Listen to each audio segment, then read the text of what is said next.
The following is a Different Perspectives discussion with Daniel, Samet, and John Gleb. Daniel is a Ph.D. candidate in the Department of History at the University of Texas, Austin.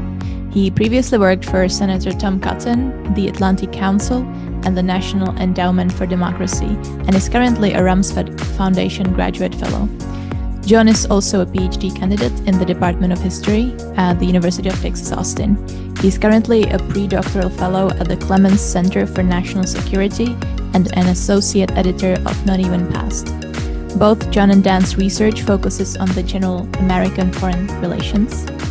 John and Dan disagree on the interpretation of the current relationship between the US and China, and also differ in their suggested approaches to reducing the threat of war in the Pacific. So we cannot start discussing China without understanding the historical context and the evolution of US-China relations, where Taiwan and Japan play a significant role. So my question to you is, when did the relationship between US and China start, and under what circumstance was it? John, if you want to take this one. Sure.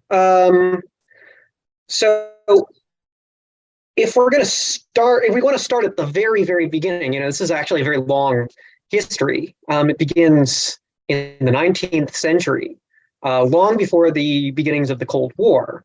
And the United States has sort of exerted influence in the Western Pacific, certainly since the middle of the 19th century, and certainly since especially increasing sort of towards the end of the century. And China was an important kind of object in the mind of US foreign policymakers for a very long time. It was not initially, of course, a great power competitor in the way that it is today, but there were other great power competitors for the United States in the Western Pacific. By the beginning of the 20th century, the foremost among them was Japan. And there are, I think, interesting analogical comparisons between the way in which American policymakers dealt with adversaries or perceived adversaries in Japan, and the way in which contemporary American policymakers are dealing with perceived adversaries in China. So you're saying the first sort of Cold War was between US and Japan at the end of the 19th century? I wouldn't say that.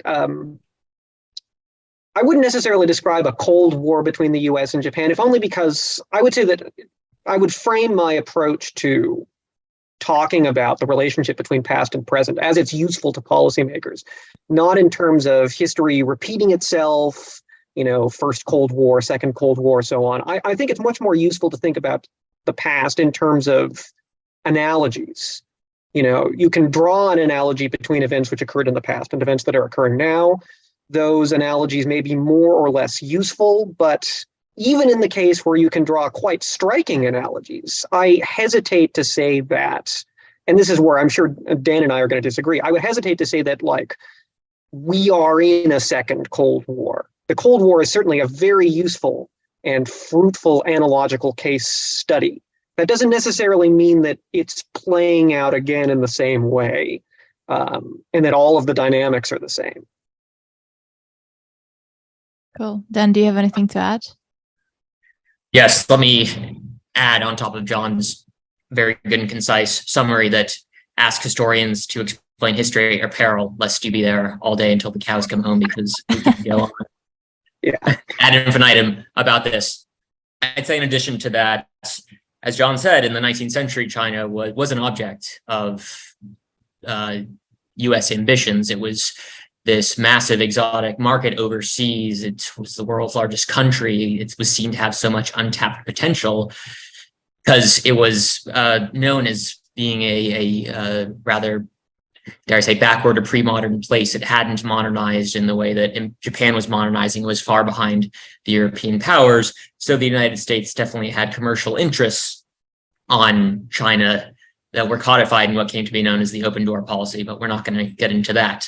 During the Second World War, as most of your viewers, if not all of your viewers, presumably know, the United States and Imperial Japan were locked in conflict in the Pacific, and China was very much on the receiving end of a lot of Japanese depredations.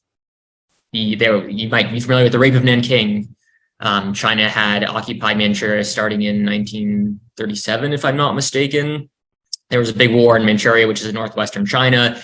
As you know, war is barbaric, atrocities were committed, and the Japanese were seen as being particularly brutal toward the Chinese population. The Second World War, as bitter as it sounds, is largely a story of Germans killing Soviets and Japanese killing Chinese.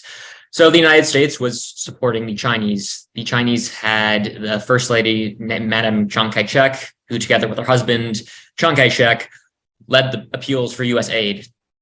Granted, the Chinese nationalists at this time were largely ineffective in their campaign, both against the Chinese communists and the Imperial Japanese, but the United States was happy to give them assistance in support of their war effort. Anyway, Imperial Japan is defeated in 1945. The United States is victorious in the Pacific. At the same time, there's a civil war going on between the nationalists and the communists. Communists win in 1949. The nationalists are expelled to Formosa, which is known as Taiwan today. And the United States recognizes Taiwan, recognizes the nationalists as the rightful rulers of China, and did so for the preceding however many decades. Mainland China, which is why was that? Why was that? So we went from supporting communist China during World War II. Well, we went from supporting China, which was officially nationalist. Okay. Up until 1949, but there was a civil war going on, so there's a power struggle between the communists and the nationalists. Given the Cold War concerns, there was no way that the United States was going to support the communists. Anyway, so the Chinese communists and Soviet communists are seen as pretty much one and the same. It's this communist bloc, anathema to the United States. Though, as the decades go on, I should also mention that there was the Korean War starting in 1950, in which Chinese soldiers and American soldiers did battle. And that has colored U.S.-China relations ever since. Anyway, after the Korean War, which was really a stalemate, relations between the Soviets and the Chinese start to fray. And as the decades go on, the United States started to catch on to this. And then you have President Richard Nixon and his rather cunning Secretary of State, National Security Advisor, Henry Kissinger, who decide to make overtures to the Chinese because they thought they could split the Chinese and the Soviets. At the time, many thought this was going to be a very good idea. Nixon famously visits China in the 1970s, and that's followed by the normalization of relations between China and the United States in 1979. At that point, that was seen as a big United States victory because we had split the Chinese and the Soviets. And the Chinese, which were an erstwhile adversary of ours, were now seen as kind of a partner, if not an ally, in the Cold War struggle against the Soviet Union. At the same time, you had the Taiwan issue. Taiwan was obviously not happy about the United States' normalization of relations with the communist Chinese because the Taiwanese wanted support and recognition from the United States.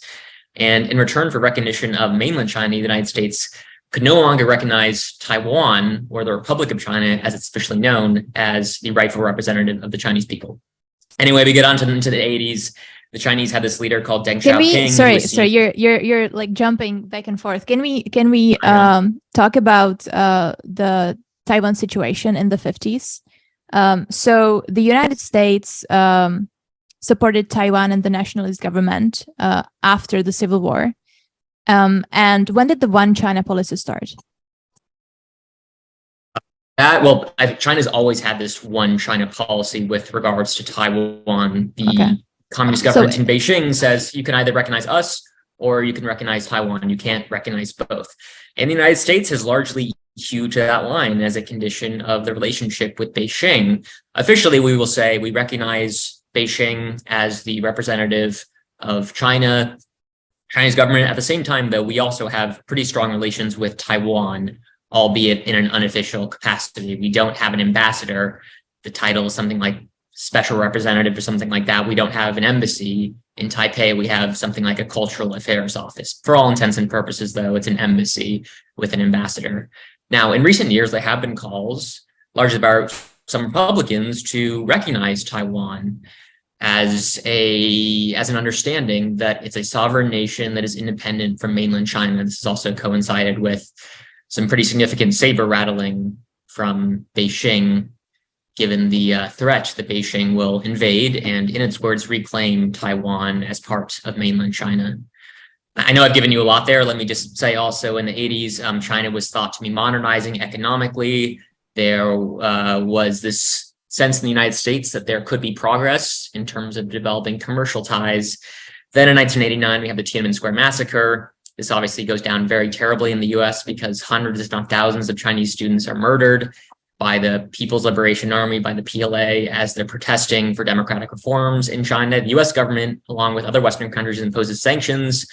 But then a few years later, we have Brent Scowcroft, George H.W. Bush's national security advisor, go to Beijing and basically tell the Chinese government everything is going to be okay. Then, last point, I swear.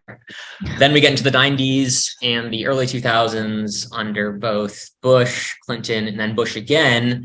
And the momentum here is to push for liberalization of China's economy, meaning the United States gave China most favored nation status under trading terms, meaning it's going to be treated with fewer barriers to trade. And China's campaign to accede to the WTO was supported very enthusiastically by President Clinton, and China acceded in 2001, I think it is. And here we are 22 years later, in which we have a multi-billion, many hundreds of billions of dollar trade deficit in China. We're very much economically dependent on China, as is much of the rest of the world. So that, in a nutshell, is a long-winded, I tried not to make it a long-winded, it's a great but summary. it ended up being a long-winded encapsulation of U.S.-China relations. If I can just tack one quick point onto the end of Dan's very thorough and remarkably concise for its thoroughness summary of the development of U.S.-Chinese relations over the course of the past century or so. Dan has mentioned several times that policymakers perceived that there were sort of perceptions involved about one's adversaries that played a role in determining policy, that policy is sort of bound up with perceptions, notions that we carry with us when we enter these kinds of political spaces. And like that's inevitable, of course. But I think it's very important going forward in this conversation and just generally that we acknowledge that the way in which we characterize, frame, talk about certain kinds of geopolitical events, geopolitical rivalry, plays a really important role, a key role in our politics, both in terms of the way it frames the way we make policy, and it also frames broader conversations that go on outside of the halls of power. It frames public discourse, and it can overlap into other areas of public policymaking as well as a result. So perception is important, and it can be a double-edged sword. I'm sure we're going to return to this topic later on, but I just wanted to point out that we agree that the way in which we perceive and talk about our adversaries is important when we're making sort of decisions about public policy. So in the 50s, we paused our relationship with mainland China and started building our unofficial relationship with Taiwan. What was going on in China at this time, from the 50s to, I believe, the 70s, before we restarted this relationship? And how were we, what was our relationship like with Taiwan during this time? What was going on in China at the time? That is a very broad and open-ended question. Do you want us to hone in on one development in China? Because we could talk about the Korean War, we could talk about the Great Leap Forward, we could talk about the Cultural Revolution. When it comes to foreign policy. When it comes to foreign policy, well, the Korean War, were they tied with Russians at this time? In my assessment, they were pretty much junior partner to the Soviets. Obviously, China is a millennia-long civilization. It's a very proud civilization with a very proud people, as is Russia or the greater Soviet Union. And whenever you have two countries that are bound together, even countries that are friendly, say the United Kingdom and the United States, invariably there will be tension. In the case of Moscow and Beijing, Moscow was undeniably much more powerful than Beijing was. Moscow got nuclear weapons in 1949. If you look at a map, it was the world's largest country in terms of area. China was the world's largest country in terms of population, but as has been said already, it really wasn't industrialized. They didn't have much military power. They had very little economic clout to back up their very large population, even though they were both communists. And the leaders, I think it's fair to say, both Mao and Stalin were believers in communism, meaning they believed in the establishment of a socialist state around the world. They believed in socialist revolution, and they were committed to supporting socialist revolution around the world, including, I would add, in democratic capitalist countries like the United States and like countries in Europe, Canada, Australia, and so on. So there was relative harmony there, but there, of course, were moments of friction. And that's really what Kissinger and Nixon capitalized on in the late 60s, early 70s. But of course, before then, China and the United States did not have diplomatic relations. They were seen as enemies, and they did battle during the Korean War. And that was a pretty big deal. Ask some of those United States soldiers who were there at the Yalu River in the Korean War, their impressions of the Chinese, and they were not going to be positive other than that, well, they were maybe very brave because they came across with very little technology.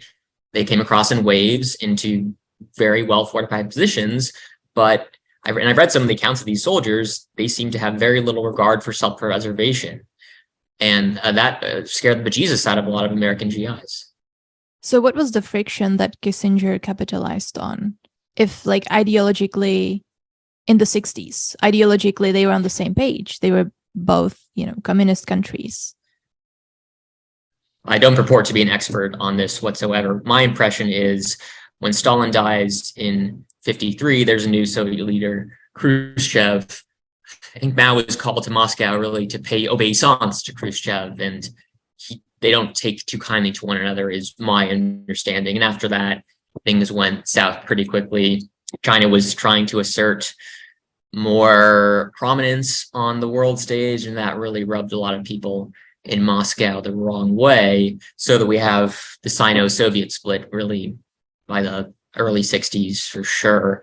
And it's unbeknownst to the Americans and other NATO allies at first, but as time goes on, they really catch on to this and realize there's an opportunity to drive even more of a wedge between Moscow and Beijing, between the Soviets and the Communist Chinese. John, would you agree? Would I agree? Dan is presenting a lot of very detailed information. And I think, again, a lot of the synopses he's delivering here this is really useful history to bear in mind. I do think that we should be careful not to focus exclusively on China, though. The Cold War is a war between two superpowers and not an event involving just one, or I guess you can talk about certainly towards the end, you can talk about two, the Soviet Union and a China that is beginning to develop.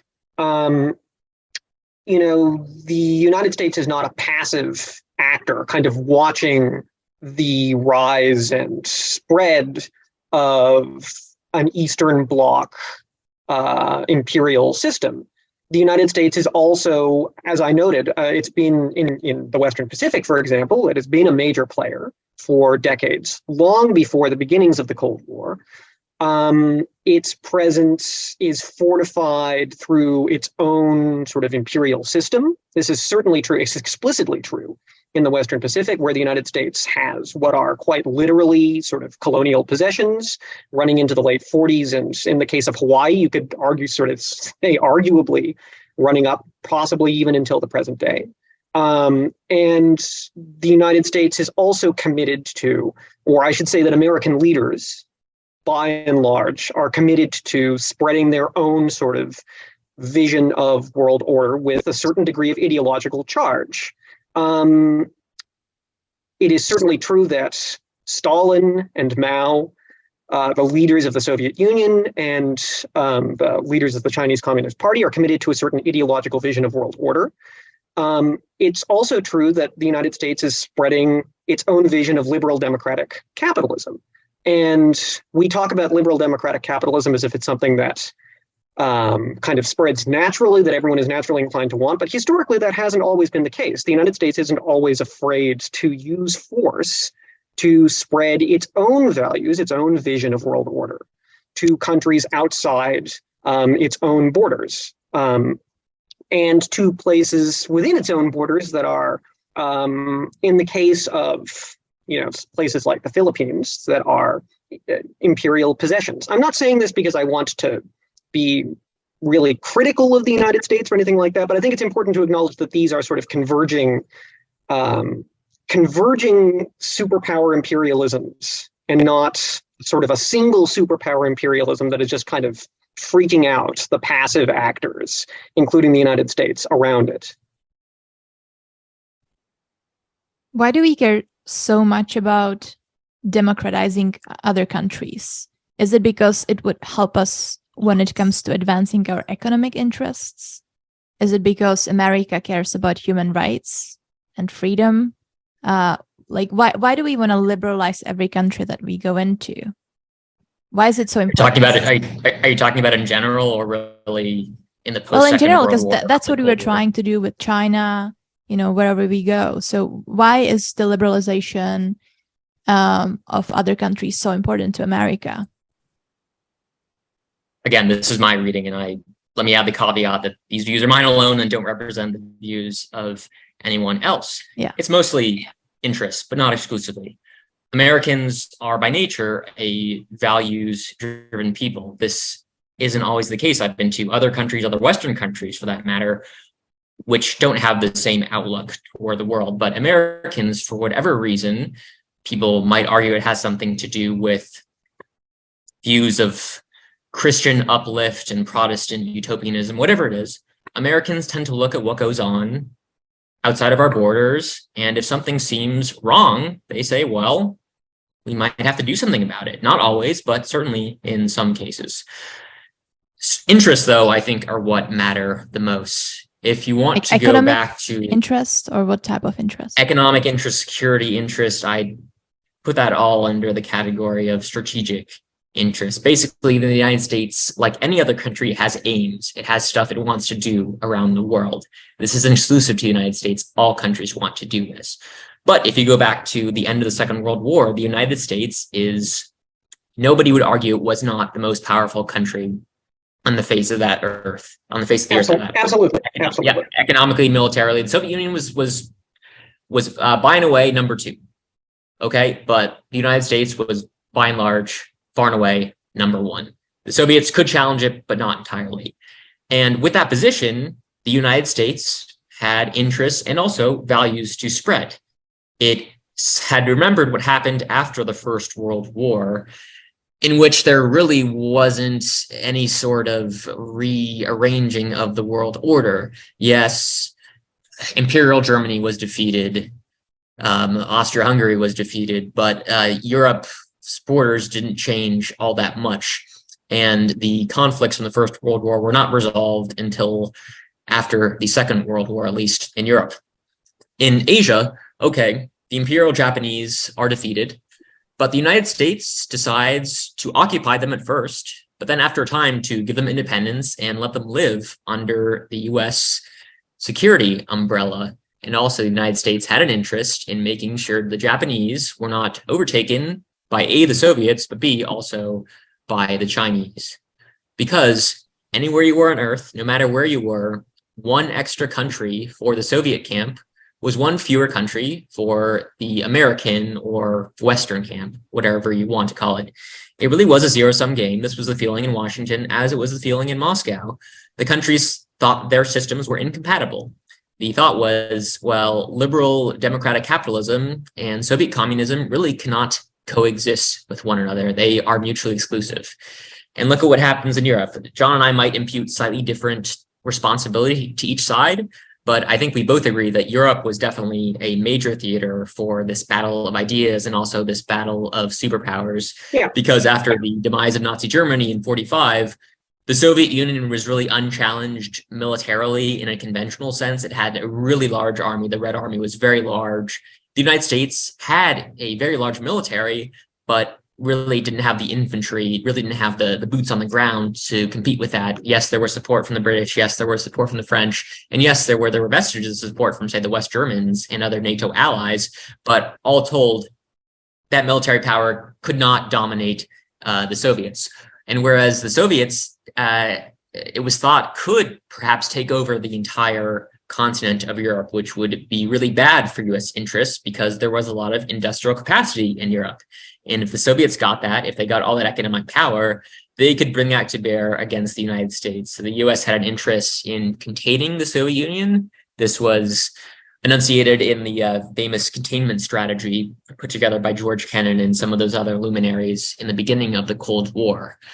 The United States wanted to contain the Soviet Union, make sure it didn't get so big, and that naturally meant that it had to do something about Soviet efforts to grow its reach, whether in Europe, whether in Asia, whether in Africa, whether in the Middle East, whether in Latin America, everywhere in the world, basically.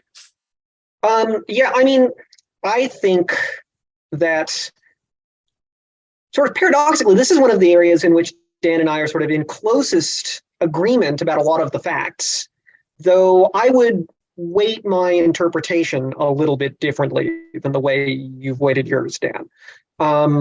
I think you're absolutely right in saying that interests and perceptions, again, to return to this point which I wanted to outline earlier, perceptions about interests and perceptions about the nature of systems of government played a really, really important role in ossifying the Cold War and intensifying it in certain theaters, Europe being one where escalation occurred very, very rapidly, and also the Western Pacific and Eastern Asia being another one, the Korean War being the sort of hottest, maybe the hottest phase of the Cold War. And yes, absolutely. A big part of the reason why this escalation happened so quickly is because leaders in Washington and leaders in Moscow, leaders in Beijing, and in other places thought that they were living through a moment at which a kind of epic battle of ideas was taking place, this clash between two incompatible modes of life, two incompatible political and economic and social, cultural systems. And that is what they believed. The fact that they believed it does not necessarily mean that it was the case, that these systems were incompatible, that all of this was kind of preordained and necessary. And one of the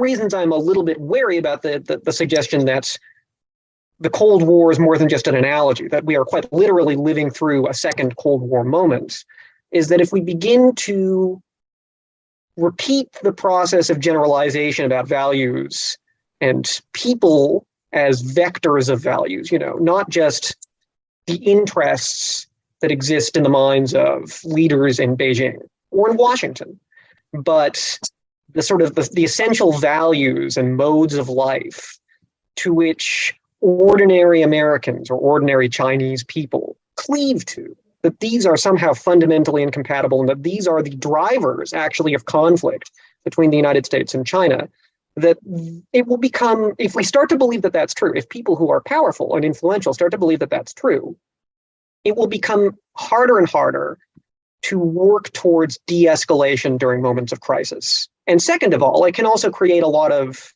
dangerous misperceptions and misunderstandings, both in sort of within the halls of power and outside of the halls of power, in the minds of ordinary people, about just who it is we ought to be concerned about, just who it is we should treat as friends or enemies in this emerging period of friction and conflict between the United States and China. Here's really, I think, the crux of our disagreement when we get to the Cold War analogy. As you say, John, we really pretty much see eye to eye on the historical facts.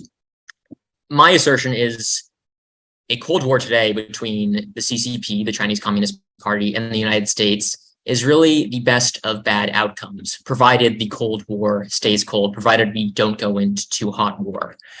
Conflict, whether you like it or not, is already upon us.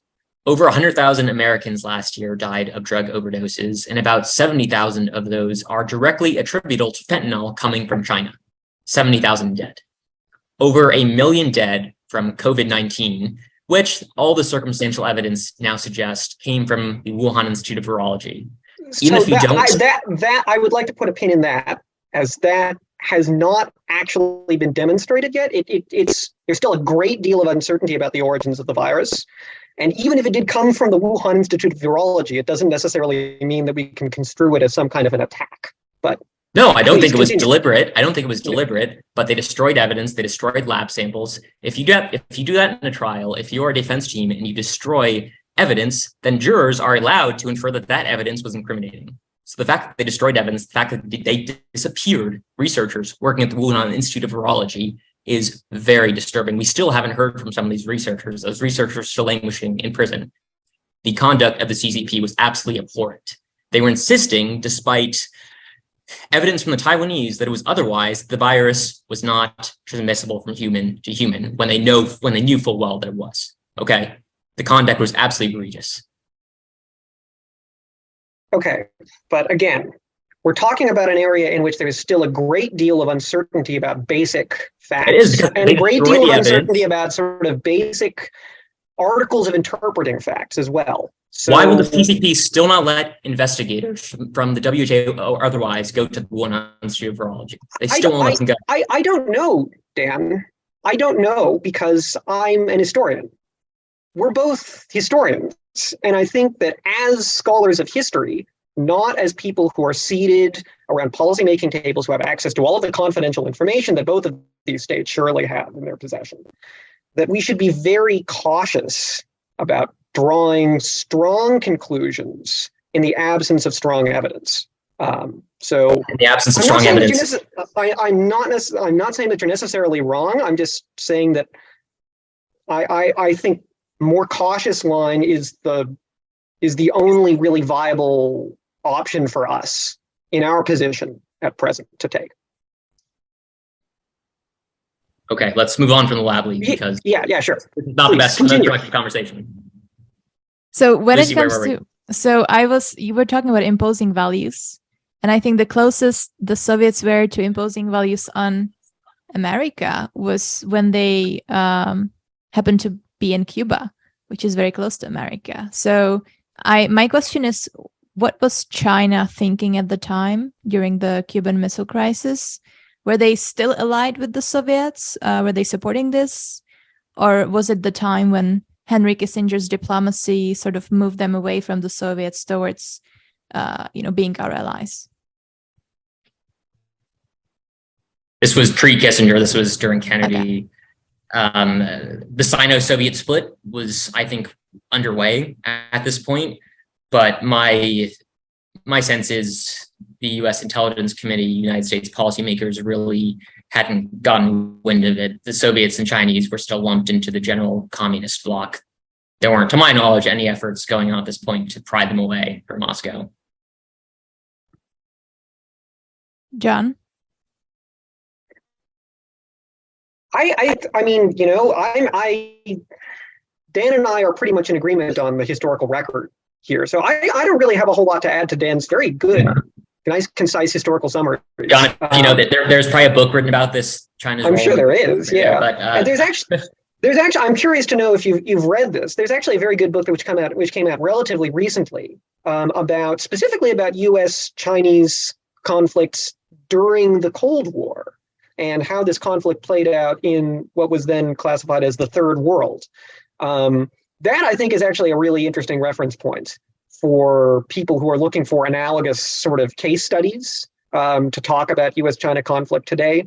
That, the specific sort of Washington to Beijing conflict is itself very old. It's not something that we're entering into new.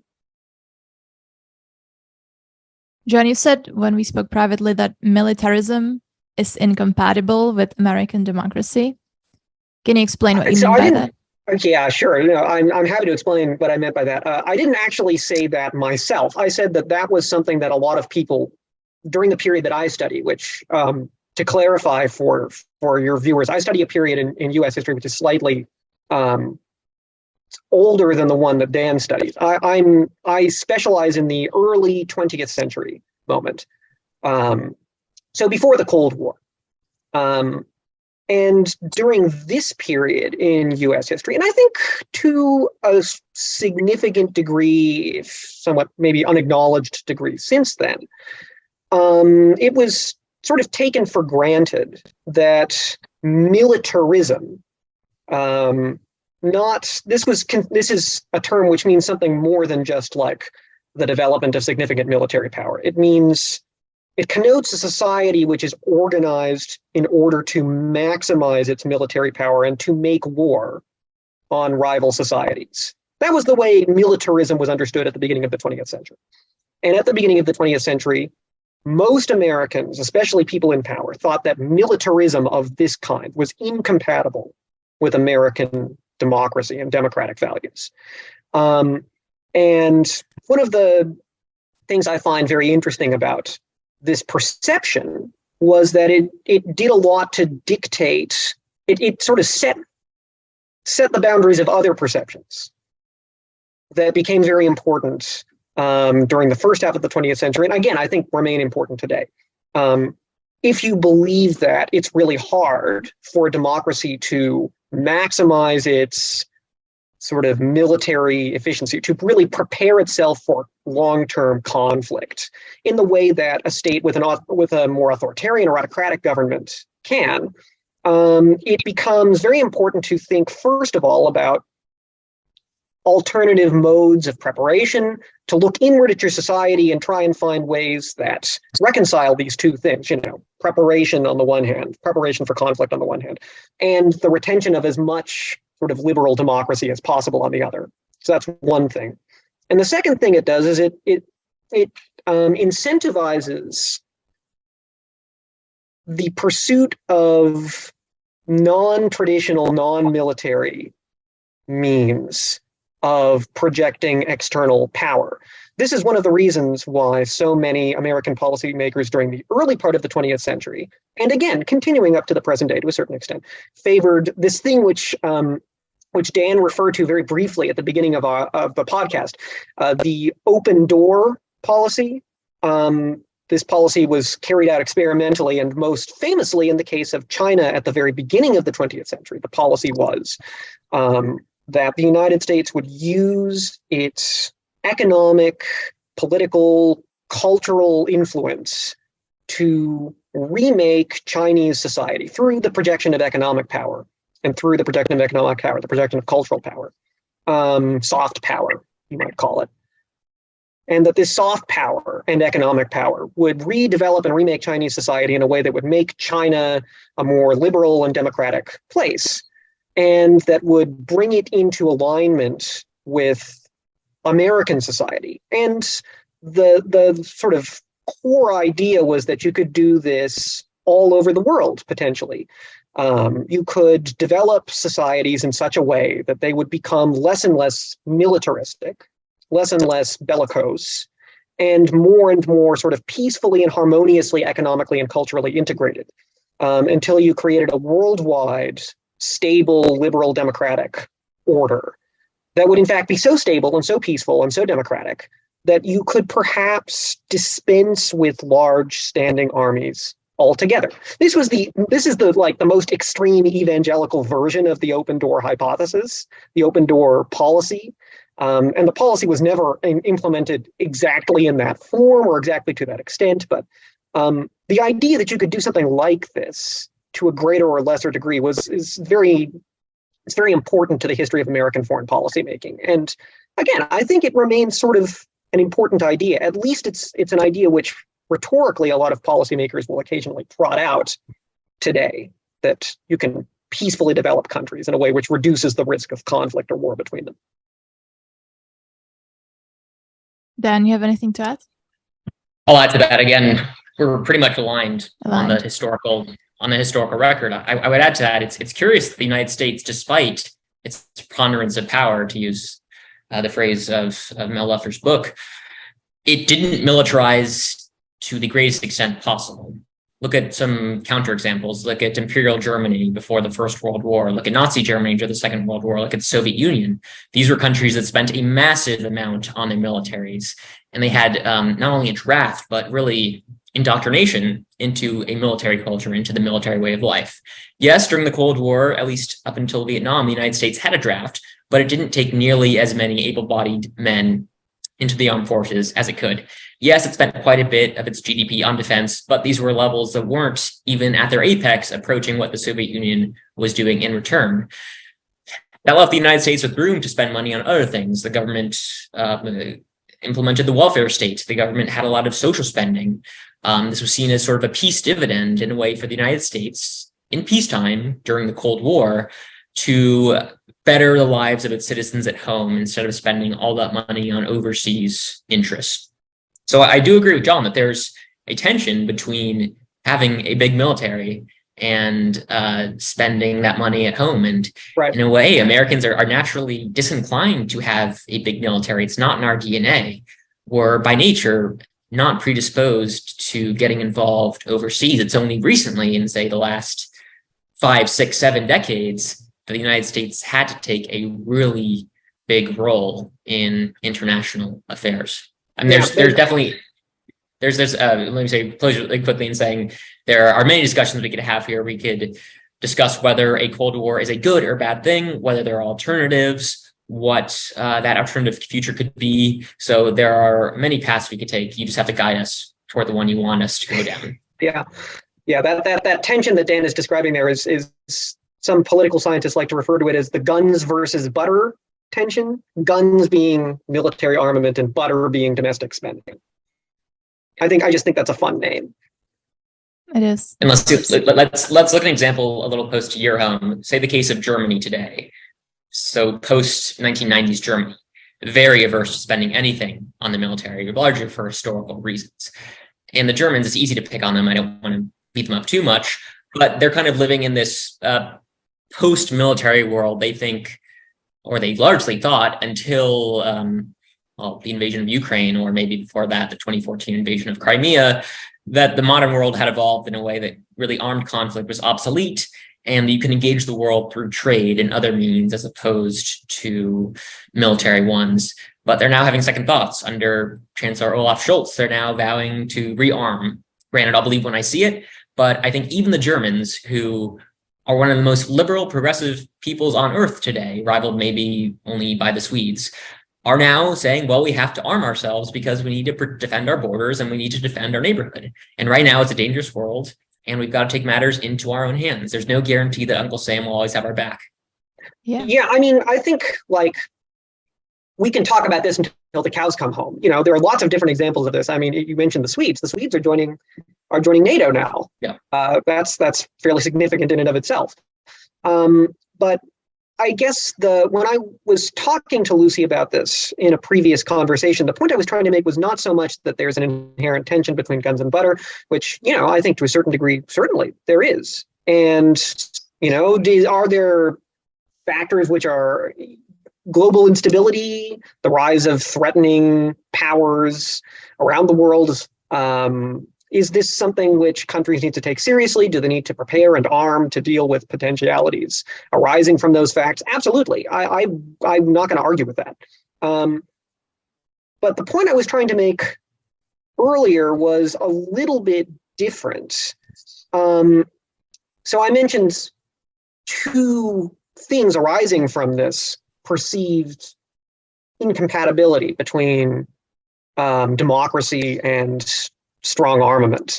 First, you have this kind of incentive towards developing a less militarized, less bellicose foreign policies rooted in economic development and things like that. It also does something at the domestic political level, I think. This is what my own research focuses on. One slippery transformation which occurs in a society which has convinced itself that military preparation is really, really hard, is that the state ends up spending an enormous amount of energy trying to frame international conflicts first to explain to people who are inclined to doubt that conflict is something they really need to be worried about, that in fact it is something they need to be worried about. And second, to break up sources of resistance to armament and preparation that is necessary. Because in a highly democratized society, these sources of resistance can be very diffuse. And when I say sources of resistance, I don't necessarily mean, resistance to the state, like organized resistance, a conspiracy or anything like that. But, apathy, a lack of interest in foreign policy, a lack of interest in spending any money on defense, distractions. These ideas were very salient amongst sort of diplomats and military policymakers in the beginning of the 20th century. They spent a lot of their time trying to frame arguments in ways that would awaken large bodies of the public to the supposed obligation they had to serve the state, to rally behind the state, to unite behind some kind of a foreign policy or defense policy consensus that would decouple them from the distractions and unify them and impart them with purpose in their political lives. This process, I think, has a dangerous aspect, which is that it can turn conversations about arming and preparing the state for conflict into conversations about rooting out sources of friction and resistance within the polity. And while, again, those sources of friction and resistance don't necessarily have to be defined in conspiratorial terms as enemies of the state, often that's the way they end up at the end of the day. And as a result, this is one of the reasons why American national security is often framed, I think, in terms of a conflict that is going on both within and without the polity, a mobilization against internal as well as external enemies. And that's something that we need to be aware of when we talk about how to frame conflicts, especially conflicts that are framed as Cold Wars, because, of course, the onset of the Cold War was not merely accompanied by a significant expansion of U.S. military capabilities, by the consolidation of tension between the Soviet Union and the United States. It was also a period during which the rise of domestic political demagogues took place. It was also the age of McCarthy, the age of the Red Scare and the Lavender Scare. And these things are not... You can't understand these events unless you understand the domestic politics of American national security, especially during moments of crisis. And this is another reason why I'm a little bit wary about adopting the framework of inevitable Cold War-style conflict with China, simply because we want to be really careful about framing conflicts in ways that define enemies as sort of nameless in terms of nameless, numberless communist individuals. Enemies who might be present within our own society as well as external to it. One comment briefly, and then a question I have for John. So let me add that those debates that John has referenced have been possible because the United States, for all its flaws and imperfections, has been a democracy. These debates have been allowed to take place in the open. There are democratic processes by which people can adjudicate these questions, whether in the First World War, the Second World War, the Cold War, present day, etc. In other countries, let's take the Soviet Union, there was no debate, okay? The Communist Party controlled everything. Reagan would often make this point to Gorbachev. He would say, look, in the United States, most people abhor communism. We think it's a terrible, evil ideology. However, we let the Communist Party participate in elections. Not many people vote for him, but we let them participate in elections because we think it's important in an open, free society for people to have a voice and for people to express disagreements in a way that's consistent with the law and also in a way that they see fit. Whereas in the Soviet Union was so closed and so oppressive, and also knew that if it allowed free elections, the Communist Party would lose, and would lose horribly because people hated the suffering to which they were subjected. So to maintain power, the Soviet Union, the Communist Party, had to have a very closed system. First point. A question for you, John. I understand you're nervous, you're apprehensive about what this could entail, and I'm also nervous and apprehensive. However, I'm also nervous and apprehensive by what's going on today. So if not a Cold War, what's the alternative? What's a better outcome? Yeah, okay. I completely, to say that American national security policy has expressed itself in ways which have been politically damaging to democracy is by no means to make any, I'm not trying to suggest that there's no difference between the United States and its enemies, that democracy is a sham or anything like that.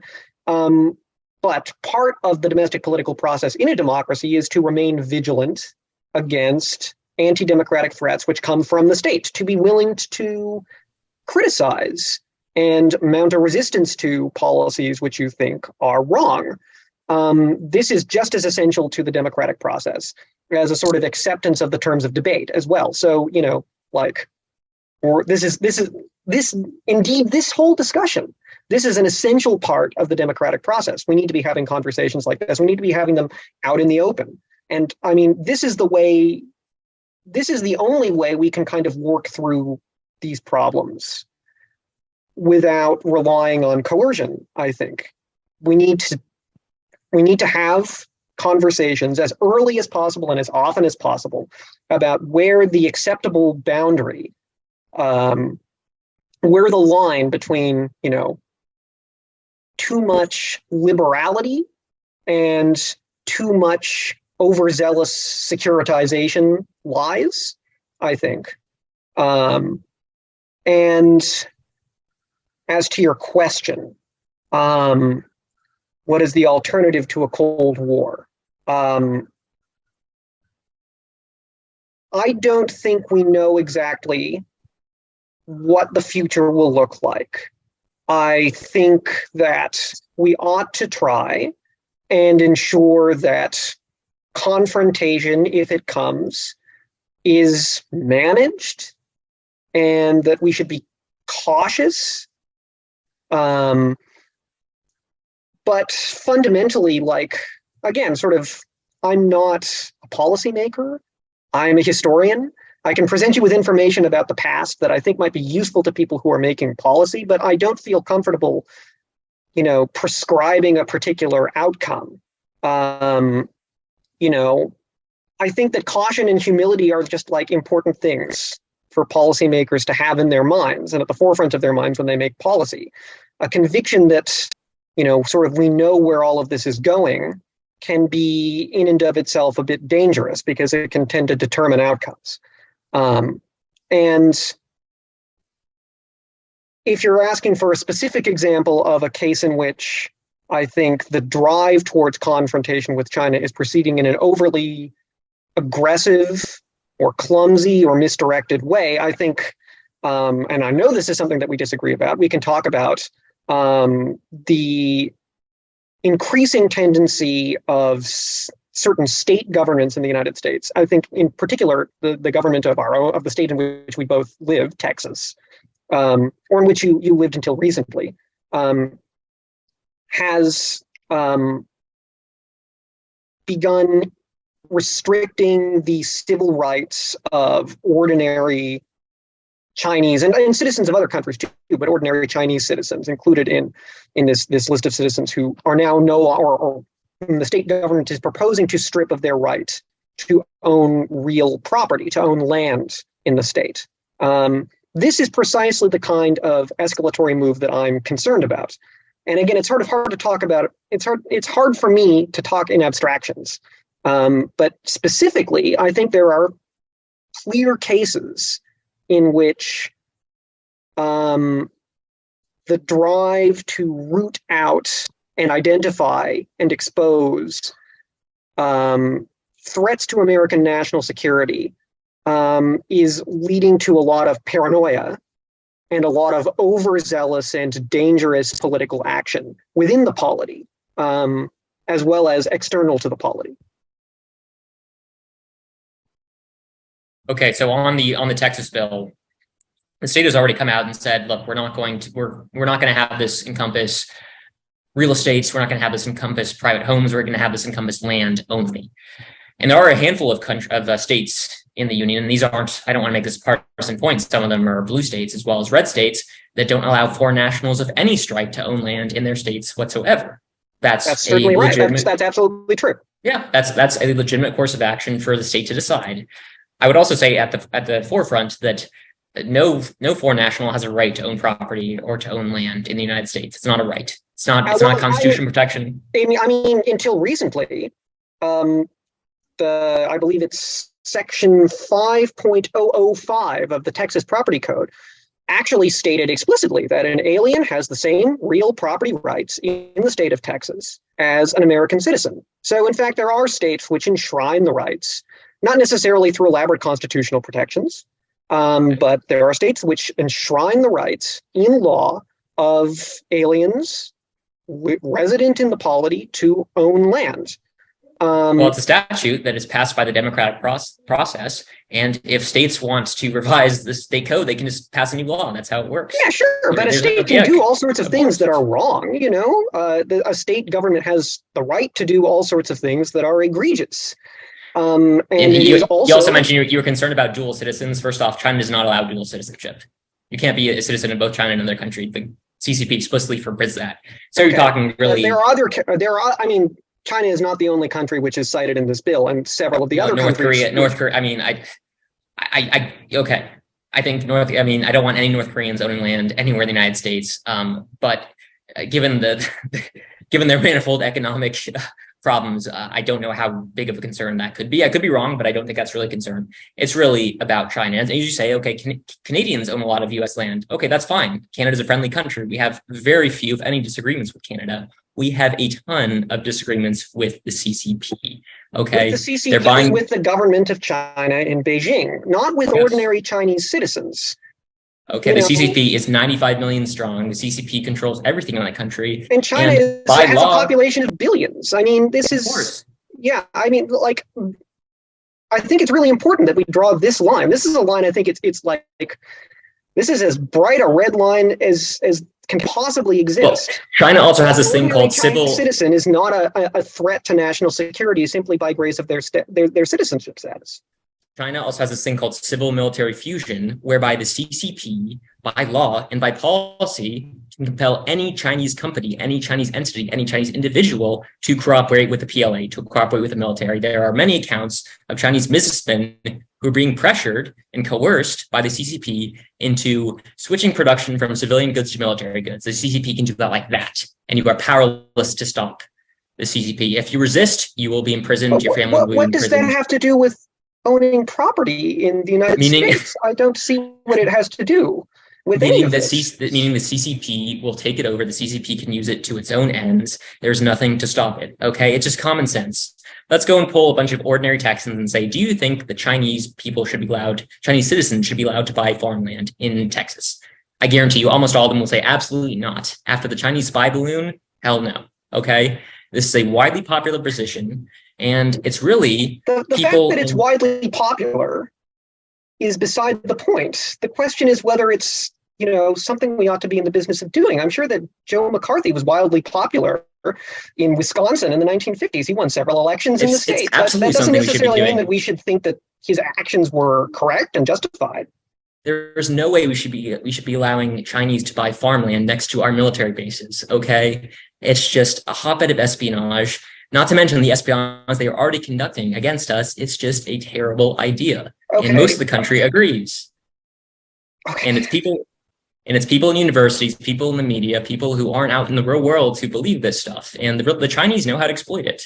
Okay. Sui Ting-kai, the Chinese ambassador, went on Face the Nation in February of 2020, right after the coronavirus pandemic brought out. And he was questioned by Margaret Brennan about the lab leak theory. And he said, oh, it's xenophobic. It's racist. Okay.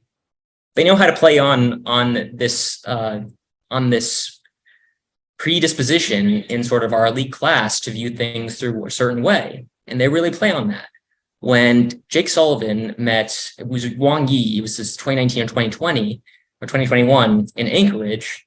Wang Yi, in his diatribe against us, said the U.S. has tons of human rights problems. Don't lecture us. Black Lives Matter. Okay. After he was being lectured about Taiwan and Hong Kong. Okay, we have our problems. I don't dispute that. We are imperfect, but we are still the most democratic. We're still the richest. We're still the most free country on earth. And the Chinese CCP is really adept at targeting these subsets of elite opinion to really turn us against ourselves. Okay. I would like to respond to that, first of all, by reading you a few sets of statistics. Okay. Okay, so I'm going to go ahead and read read some statistics in response to Dan's last point. Between the beginning of 2021 and the beginning of 2022, incidents of anti-Asian hate crime in the United States increased according Incidents to... of hate crimes or anti-Asian incidents? That's a good question. I believe this is hate crimes, this statistic. The statistical increase is 339%. Now, if we're talking more broadly about anti-Asian incidents, that may or may not approach the level of a hate crime. These are distinct categories, but I think we can agree that we should be concerned about incidents and crimes. Anti-discrimination groups have documented nearly 11,500 cases, individual cases of hate incidents over the course of about the last 2 years, I believe. Many of these incidents involve physical assault. Many others involve verbal harassment. Now, if you poll Asian Americans, members of AAPI communities resident in the United States, and you ask them how they feel about their own security, which Pew has done, in very large percentages of them say that they feel unsafe. Nearly 40% of Asian respondents to a Pew survey conducted over the course of a year reported discomfort or hostility directed at them. 30% had been subject to racist jokes or slurs. 26% of them feared for their physical safety. These are real statistics, and these all reflect an increase in anti-Asian hate activity, which has occurred since the beginning of the COVID-19 pandemic. Now, during the COVID-19 pandemic, the same anti-Asian sort of anti-discrimination group, which was responsible for compiling some of the statistics I just cited, also conducted further studies designed to measure relationships between rhetoric used in public fora, rhetoric used by politicians, in this case, by public health officers, among others, and rhetoric used in specific sort of anti-Asian hate incidents, documented rhetoric. They documented, I believe, about 2,000 cases in which the rhetoric actually matched pretty closely to rhetoric which was used by public officials. This was largely rhetoric that was, again, sort of addressed supposedly, ostensibly at COVID-19 related health concerns. But in addition, they also documented several hundred incidents of what the group in question, which is called Stop AAPI Hate, what they refer to as national security scapegoating, and also economic scapegoating, which is rhetoric involving sort of like a bellicose rhetoric about economic competition with China. And while the pandemic is sort of now receding into the rearview mirror, at least we hope, we've arrived at a moment when the Cold War-like conflict with China, as it's been described by so many US public officials and by so many commentators, is beginning to ramp up, when it's increasingly in the public eye, when bills like the one in Texas, about which Dan and I think very strongly disagree, are being bandied about in public.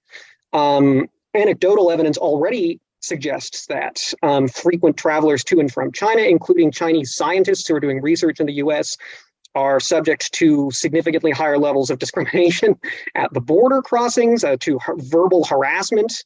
Of course, the Chinese are making use of these wedge issues, but that doesn't mean they don't exist. This is all real. This is all actually happening. And the US government is aware that it's a problem too. Public health officials were briefed during the pandemic that they should frame their public pronouncements about the pandemic and about the origins of the virus with great caution to avoid exacerbating anti-Asian hate. That was simply a precaution that the state took in the interest of keeping people as safe as possible, because they were aware of what was going on and they were aware of the gravity of the situation. So why is it so alarming that people are asking for the same degree of caution now? First off, I think you're overstating the problem. According to the DOJ, there are an average of 24 anti-Asian hate crimes each year. One hate crime is far, far too many, okay? Regardless if it's being committed against Asians, against whites, blacks, Hispanics, name it. They're all abhorrent. I condemn each and every single one, okay? 24, however terrible each one is, does not sound like very many, okay? As for the AAPI study, you say that many of them actually involve physical violence. Well, 82% involve non-physical incidents, whereby this is intimidation, harassment, verbal harassment, shunning. Okay, these are, first off, not crimes. That doesn't mean they're not bad. They're hateful, assuming they happened as represented. But I don't think that is as large a problem as you are making it out to be. I'll give you an example. My mom was born in Burma. She's half Burmese, Austrian mother. She grew up in Colorado in the 60s after they fled Burma after the coup. Okay, kids would say nasty, mean, prejudiced things to her, okay? Because she looked a little different. Did she let that debilitate her for the rest of her life? No, these were slights. She got over them, okay? Even the hateful ones, even the profanities that were leveled against her for the color of her skin.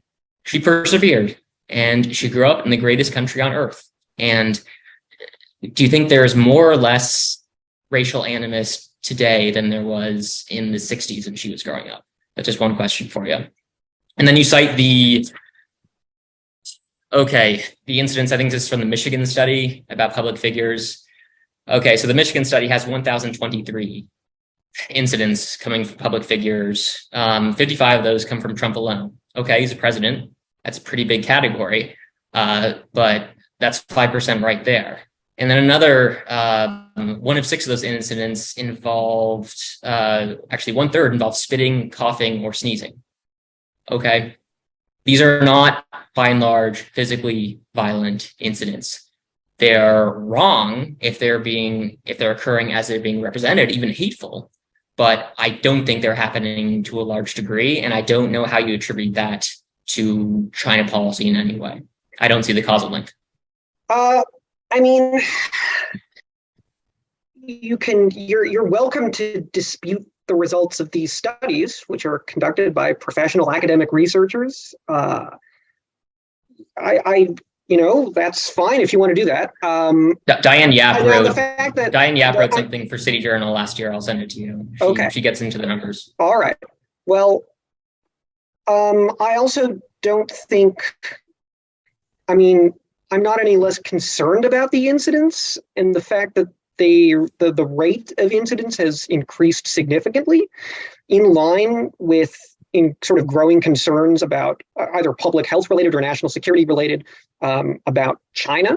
The fact that there's an increase is alarming in and of itself, and regardless of many of the incidents don't actually involve physical abuse. I don't think that minimizes the severity of the increase itself. And some of these incidents are the violent incidents are very serious. It includes a mass shooting in which I think 6 people were killed. Yes. Actually, I think 8 people were killed, 6 of whom were members of AAPI communities. And that attack was horrible, for the record. Yeah. Though he told investigators, I didn't target them because they were Asian. I targeted them out of convenience. So I don't know how that's a hate crime. Okay. Well, look, if you want more evidence to show that we ought to be concerned about this, you need look no further than American history. We know very well, as citizens of the United States, just how dangerous it can be to allow for bellicose rhetoric directed against an Asian great power an Asian great power adversary to become intermingled with anti-Asian rhetoric. we know this because it has happened before, actually repeatedly. This is one of the reasons why I think the analogy to Japan is instructive. You know, I would say that most, if not all, Americans who have ever taken a history class are probably familiar with Japanese internment during the Second World War, which is now, I think, widely and universally acknowledged to be one of the most egregious episodes of anti-Asian racist policymaking in the history of the United States. We know it is easily demonstrable that that policy stemmed from decades of unchecked, unreflective conflation of anti-Asian racist attitudes and anti-Asian racist rhetoric with rhetoric about the underpinnings of American national security policy. It built directly on, again, decades of explicitly racially inflected surveillance and repression of AAPI communities in sort of within the continental United States and throughout the Pacific, throughout the sort of the colonial possessions which the United States held in the Pacific. So, like, it's not just that we can demonstrate that this is that the sort of the germ seeds, the ingredients for a potentially very dangerous situation are already present and are actively growing in the United States. It's that we can look to historical precedent and recognize that this is a danger we ought to be concerned about. So finally, none of this, like, I don't say any of this because I hate the United States, because I want to be, you know, I'm working with the Chinese Communist Party or anything like that. This is just what actually happened. All of these things demonstrably have happened or are happening. And it's one of the basic duties of American citizenship, I think, to point out when government policy errs. That doesn't mean that I think that the government of the United States is evil. I think that the government of the United States is not perfect. No government is perfect. And I'm really glad to hear that that it was your mother you mentioned in your anecdote. Yes. I'm really glad to hear that your mother was not, you know, overcame the racial prejudice she faced. You know, it's really powerful that she was able to do that. I don't want to make any comparisons about racial prejudice in the 60s versus racial prejudice today. Racial prejudice comes in lots of different forms, and it has waxed and waned repeatedly throughout US history. But to suggest that, racial prejudice is a problem in the United States is not to suggest that, you know, I'm not trying to be patronizing about people who are the victims of racial prejudice. But we should be interested in ensuring that those people face as little prejudice as possible, not because I think that it will permanently stunt their development as human beings if they face prejudice, but because we ought to be interested in ensuring that we live in as open and tolerant a society as possible. That, again, these are basic core values of American liberal democracy. And protecting them is something we ought to be invested in, just as we are invested in protecting national security when reasonable. Yeah, John and I are in agreement. Prejudice of any kind is heinous. You should treat people as individuals, not based on immutable characteristics of which they have no control. There's no disagreement on that point. As for some of the historical facts, again, I don't contest any of that. You could go back to Korematsu, Chinese exclusion, Franklin Roosevelt's executive order providing for Japanese internment. I don't dispute any of that. Of course, there was tons of anti-Japanese, tons of anti-Asian sentiment, especially in the American West. Today, however, I think we are in a very, very different situation. Okay, the United States is one of the most welcoming, if not the most welcoming country on earth. Yes, we have problems. Yes, we have people who have bigoted, backward views. Yes, we're also a very large country. Sadly, we're bound to have a few nut jobs, a few people with bad, if not evil, views. Okay, and I think we should do our part in rooting that out. That does not mean that overall we are a bad or an unwelcoming place. I think on the contrary, and I think The accounts of my mother, the accounts of many other immigrants from all sorts of places prove that. You go to Clarence Thomas. I mentioned the slights my mother had to deal with. Clarence Thomas, who is an African-American, he's a member of the group in America that has faced the most prejudice in American history, has said, every person on earth, regardless of what you look like, has endured a slight. It's up to you. You can either let it bog you down, or you can overcome it and make something of yourself. And that is, I think, an attitude that is very good to have. I agree completely, but that doesn't release us from the obligation of trying to ensure that the society as a whole remains tolerant and open and filled with adequate legal and constitutional protections for people against who face discrimination. Like, I completely agree. I'm not making any judgment claims about people who face discrimination. And the first thing we need to do is get rid of affirmative action, which targets Asians because they are Asian for no other reason. Cool. Okay. Shall we move on? I think that the first thing we ought to do is be cautious about making racially inflammatory claims about ordinary Chinese citizens. That's where I would like to start. I think we agree on that one. Let's move on to the economic argument and trade war with China. So China entered WHO in 2001, I believe, or 2000. WTO. Yeah, sorry. Yeah, World Trade Organization. Under Bill Clinton, and since then they've been growing immensely, and our relationships has been intertwined. I have some statistics here when it comes to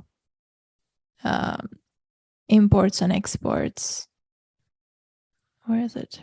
So in 2021, U.S. exports to China were $151 billion, a 21.4% increase for 2020.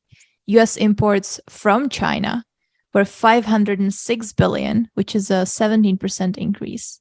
The trade deficit with China was $355 billion, a 15% increase from $310 billion, right? So what do you say to our economic relationship with China? Should we try to decouple from it? Should we try to increase investments? Should we focus on domestic policy? What are your thoughts?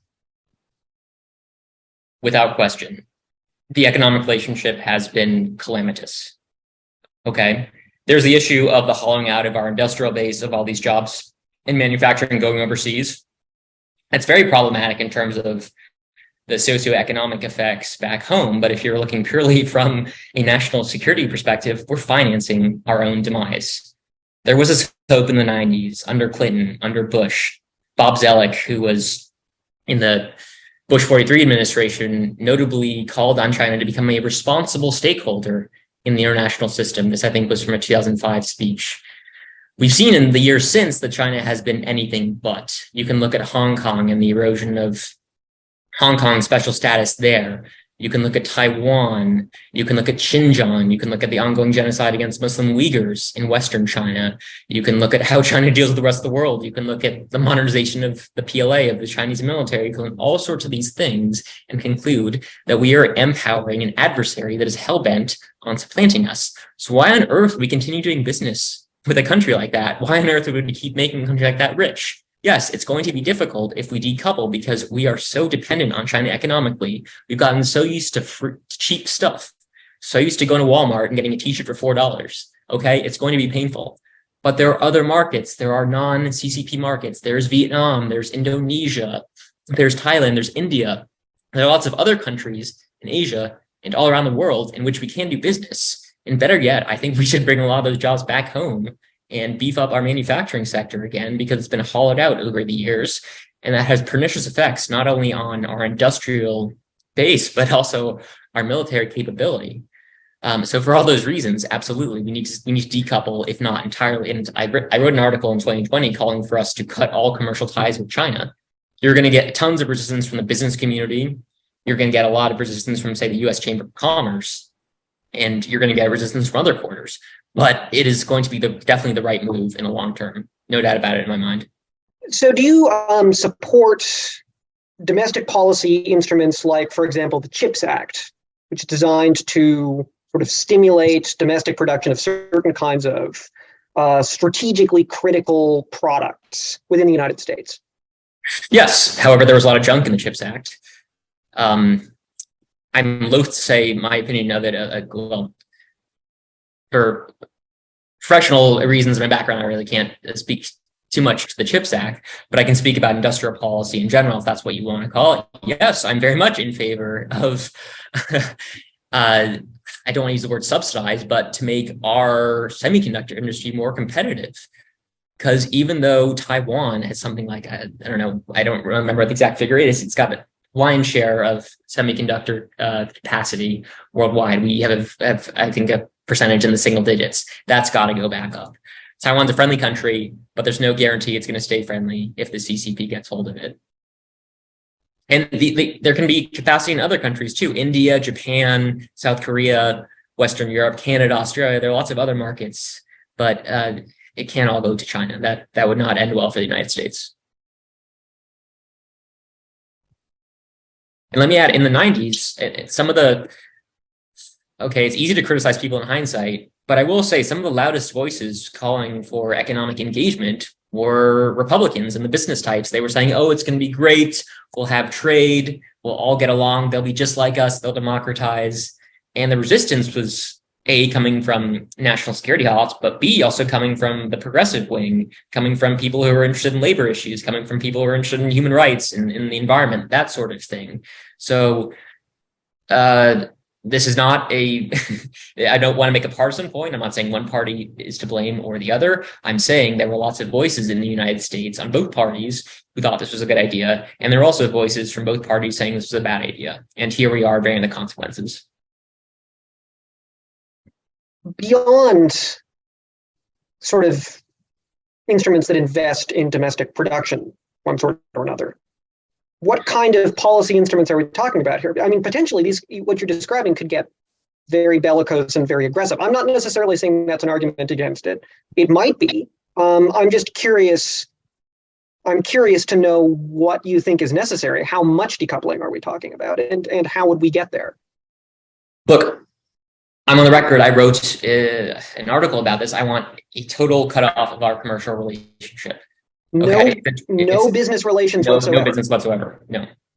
Okay. Like a Thomas Jefferson Embargo Act style severance of relations with China. Yes. Okay. Desperate times call for desperate measures.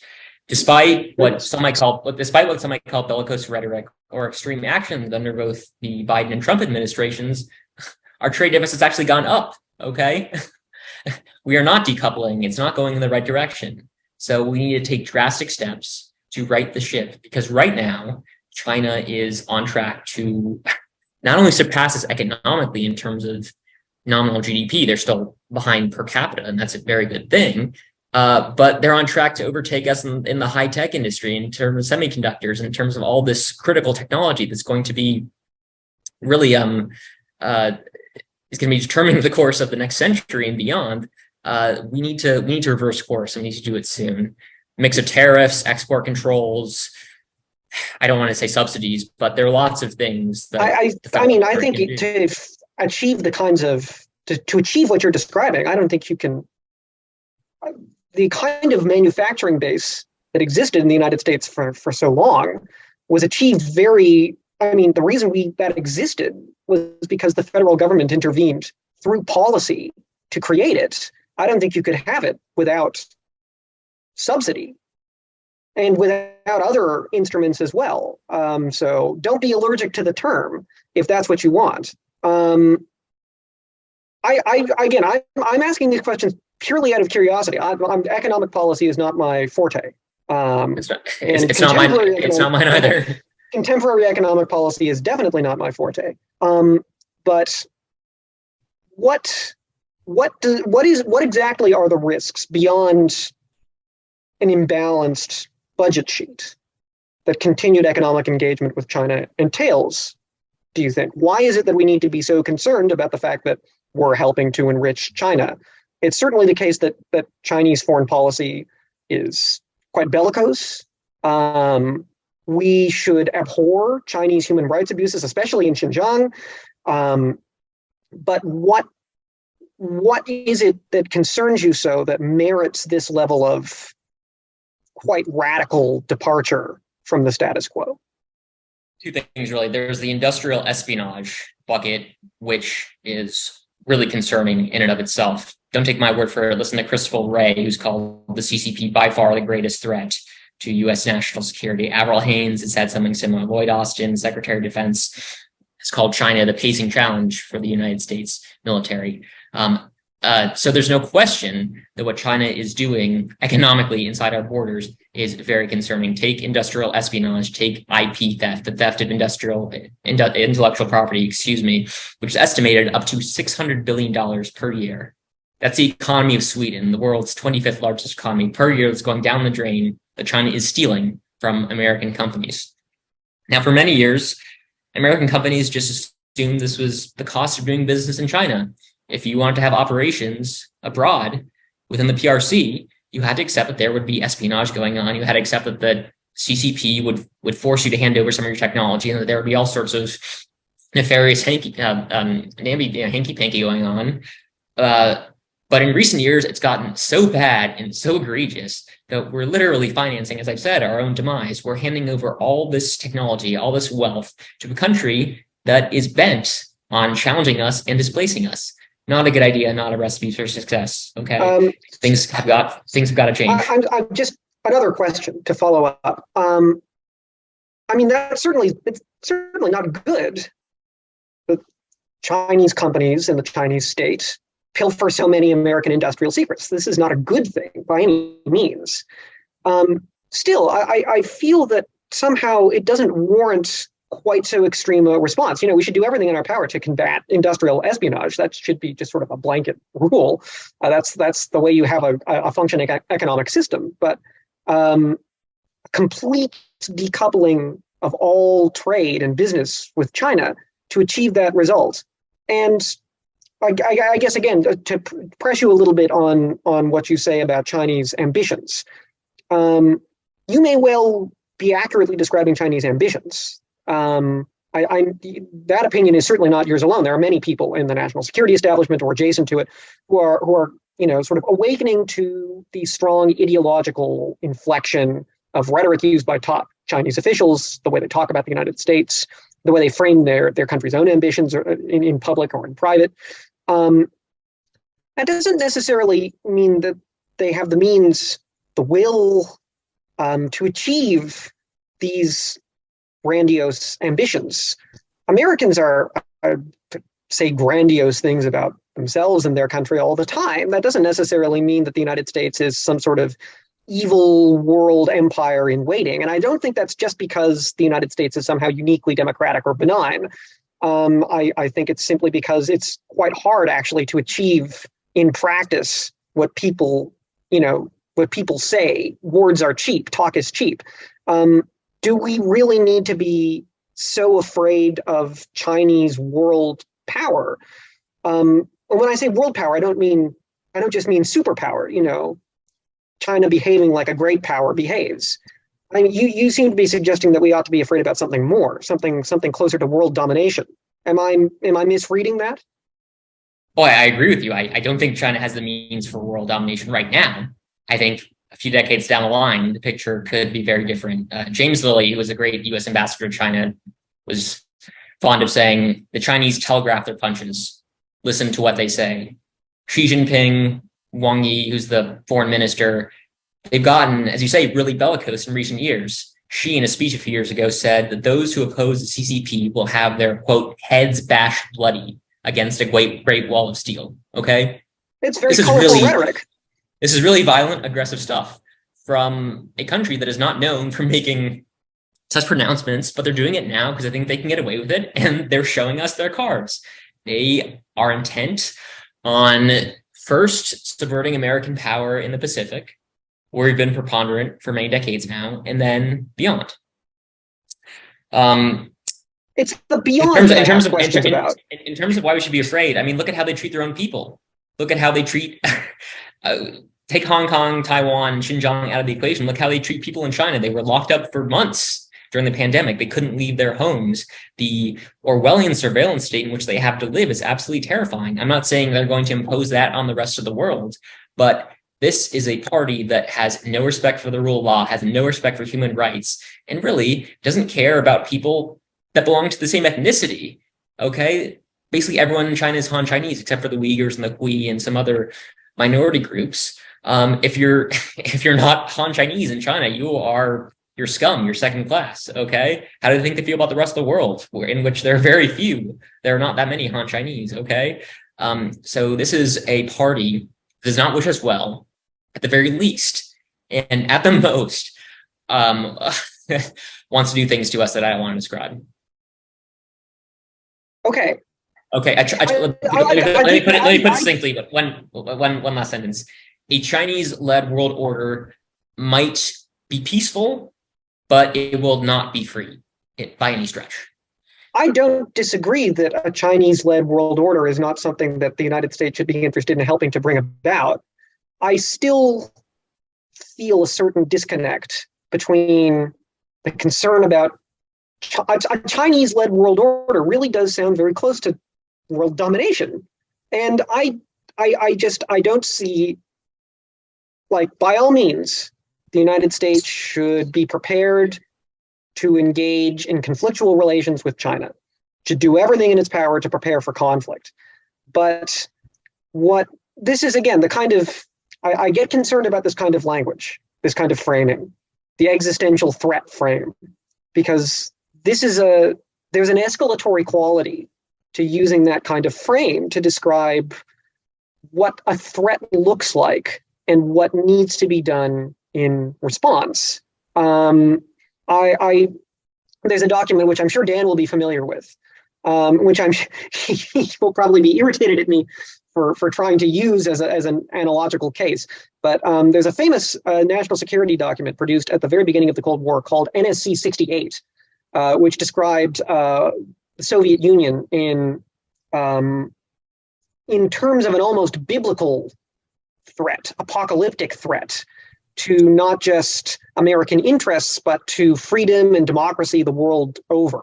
Something that was kind of ineluctable, unstoppable, that had to be opposed by force, had to be driven back into containment. And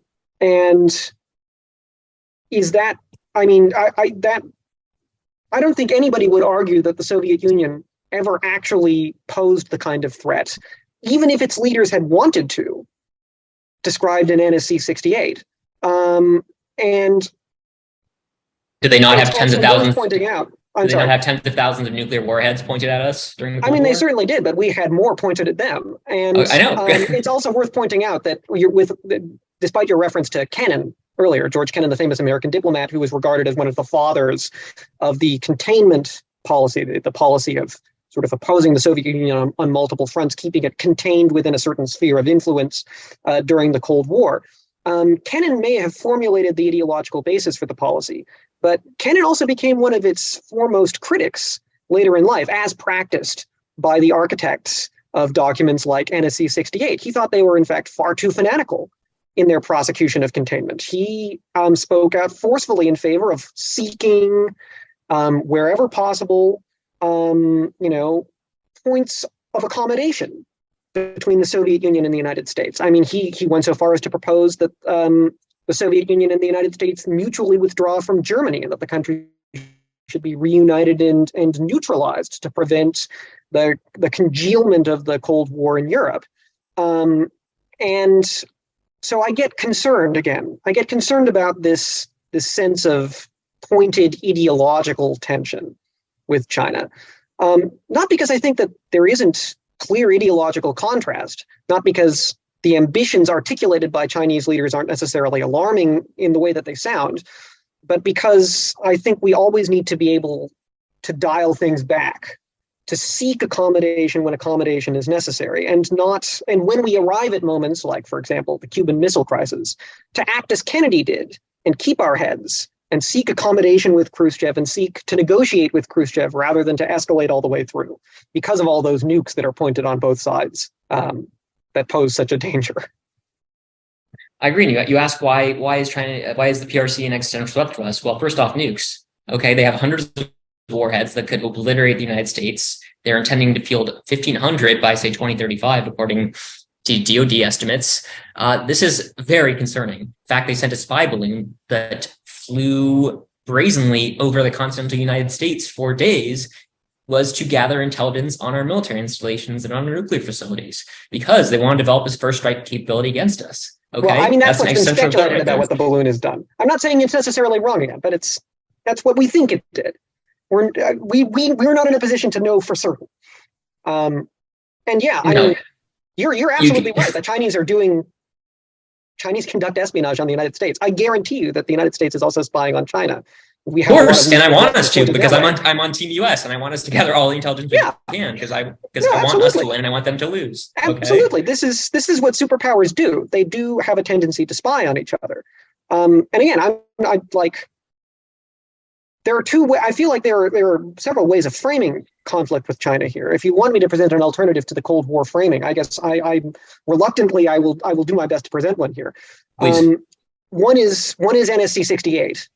And another frame that we could rely on is, the one which the US government seems to actually favor in its official policy documents. In fact, that it favored strongly under the Trump administration. So again, this is not a partisan point here, which is great power competition.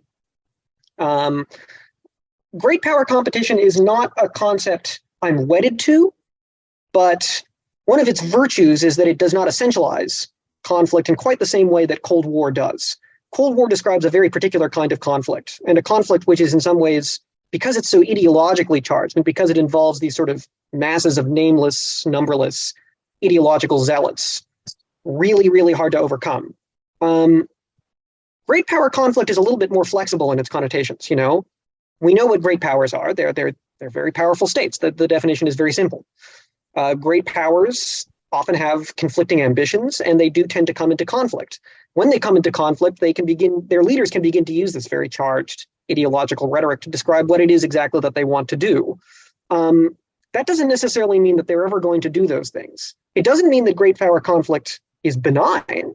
It doesn't mean that competition with a near peer, as so many policy professionals like to use this term, a near peer adversary like China isn't potentially very dangerous.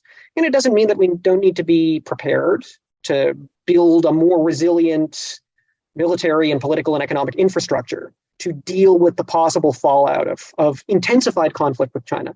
But it doesn't necessarily mean that we're living in the world of NSC 68.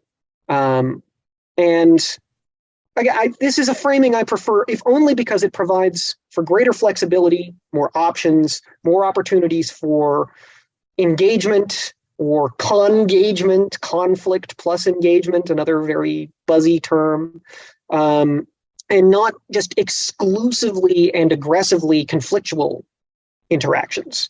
So maybe those are unavoidable, but we should try and keep all other options open. For that, I'd say, look, China is very content with the status quo. They're content to make all of our stuff. They would love to make all of our stuff, but they'd be very much content to keep making as much stuff as they're making for us right now. They would love to string John Kerry along in these endless climate negotiations. They would love not to have us wake up to the fact that conflict is upon us already. And it's not a question of if it's here, it's a question of what we're going to do about it. Okay. After the spy balloon was shot down, Vice President Harris was asked, well, is there any change in U.S.-China relations? And her response was no. We're committed to cooperation.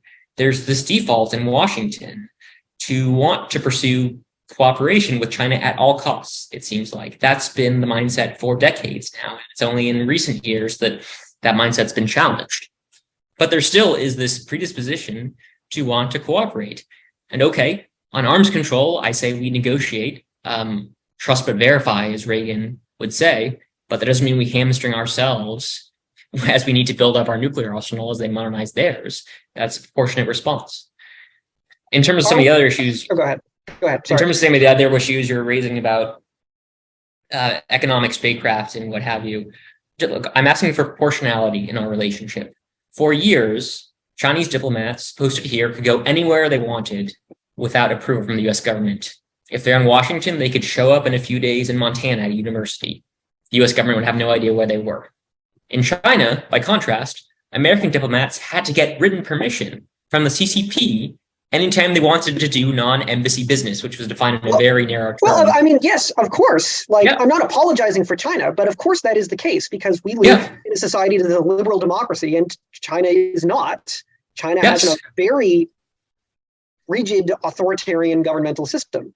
And that's, as you rightly note, one of the things which makes us concerned about Chinese sort of rising Chinese global influence, rising Chinese ambitions is, American leaders, people who have an avowed concern about defending democracy, are, I think, and rightly so, very concerned about the rise of autocratic regimes and the spreading of autocratic values. And I don't know that this is a uniquely American thing, but it is certainly something which has been a recurring motif in American history. But at the same time,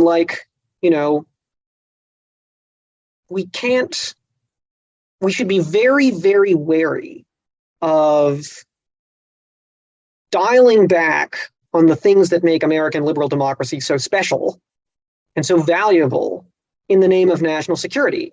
I mean, again, this has happened lots of times throughout American history, and it's not that the United States has ever become anything like Nazi Germany or anything like that. I'm not trying to say that. I'm just saying that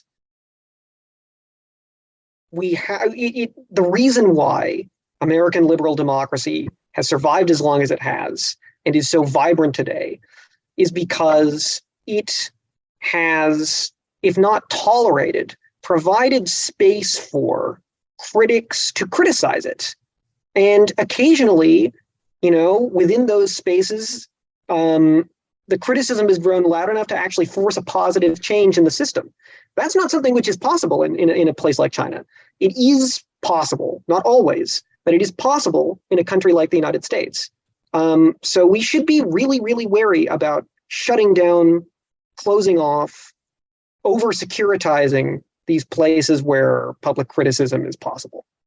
That's sort of very broadly speaking, that was the point I was trying to make earlier in the conversation. My point is not to shut off public criticism at all. My point is that we need to take some steps to protect ourselves from the CCP. Yeah. The CCP officials have no constitutional protections here, okay? American citizens are entitled to all the constitutional protections. If you have an American citizen who wants to have a pro-CCP rally, that is his prerogative. He can do what he wants, okay? I think it's wrong, but I'll defend his right to do it. If, however, you want to have a CCP consular official go in his merry way to, say, a military base in North Dakota and take a bunch of photos, okay, I'm going to have a problem with that. Well, of course, that clearly violates espionage laws, which, I think espionage laws are very important things to have, especially in a society that is very transparent. This is one of these moments of tension. The openness means that certain parts of the society have to be especially guarded. But we should be cognizant and thoughtful whenever we propose to make adjustments to spaces that are protected by values. This is just a general rule. And when I say, when I'm talking about values, I'm not necessarily talking about what's written in law. I'm not talking about what's written in the Constitution.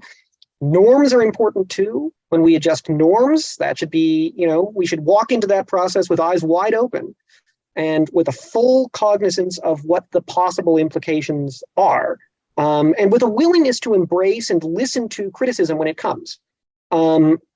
So, I mean, that's fundamental to American democracy too, I think. Absolutely. No. I do not disagree with the need to make some kind of changes to ensure national security. I do think that you may be over or underestimating the extent to which certain kinds of changes have already taken place in Washington below the level of rhetoric. Again, to return to this distinction between rhetoric and what's going on below the surface. I don't think you can read into Vice President Harris's stated suggestion that absolutely nothing has changed because of the Chinese spy balloon and take it at face value. One possibility is that nothing has changed and the administration is totally blasé about the relationship with China. I think that there's plenty of evidence to suggest that that is not the case. And and that there's actually a significant and bipartisan consensus that more resources need to be mobilized of various kinds to ensure national security against incursions by Chinese leaders, by the Chinese Communist Party, what have you. And that a lot of changes are already underway. On the other hand, there's the public face of US policy.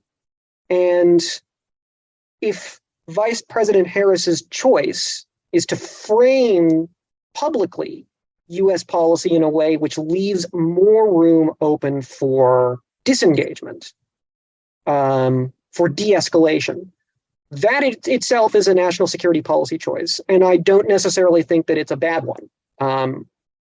One of the traps that policymakers can get stuck in is they get trapped in these cycles of escalatory rhetoric that radicalizes people and that forces further escalation. In fact, this is one of the arguments that John Lewis Gaddis, who's a well-known historian who wrote a famous biography of Kennan, and that Kennan himself made about containment, which is that the language used by the architects of containment gradually became so radical in attempts to sell the policy to a fractious Congress and an apathetic public that it eventually trapped them into a cycle of escalation that pushed containment beyond where Kennan thought it really ought to go. So this is my fundamental concern about over-reliance on the Cold War as an analogy. It can be very instructive when policymakers think about it, but when it's used in public, it's less useful, I think. Well said. And Dan, do you want to add bottom line, something? Because I want to move on. yes. It's your prerogative, John, to criticize some, if not many, of these policies past and present. And likewise, it's also my prerogative to do the same. And that's one of the great things about our country. Yep. And as you say, we can't do this in China. If I were to say on a Chinese call, well, I think General Secretary Xi looks like Winnie the Pooh and he should go take a walk in the 100-acre wood, okay, the conversation would immediately be censored. Yeah. And bad things would happen to us. But we have freedoms here that the CCP sadly denies to its own people. Just really quickly on your point about perhaps U.S. policy changing outside of public view, I'm optimistic that we've woken up. Certainly, ordinary people have. Though I still do think there's this carryover in Washington of this will to collaborate at all costs. In the State of the Union, President Biden reiterated the desire to cooperate with China yet again. Okay, so I do think there's this carryover from decades past. It was President Biden's generation, perhaps, that was the heyday of the engagement phase. And the Chinese, they see this, and they see this desire, especially coming from people like John Kerry, who's the climate envoy. Well, the Americans want to negotiate with us. We've got to play them. We've got to play them at this. The North Koreans have been really adept at doing this same thing. They will hint at their desire to negotiate, and they will get us to the negotiating table, and they will extract all these concessions, and they won't honor any of their commitments. We're seeing similar things today from the Chinese. So, bottom line, I swear this is my last point on this.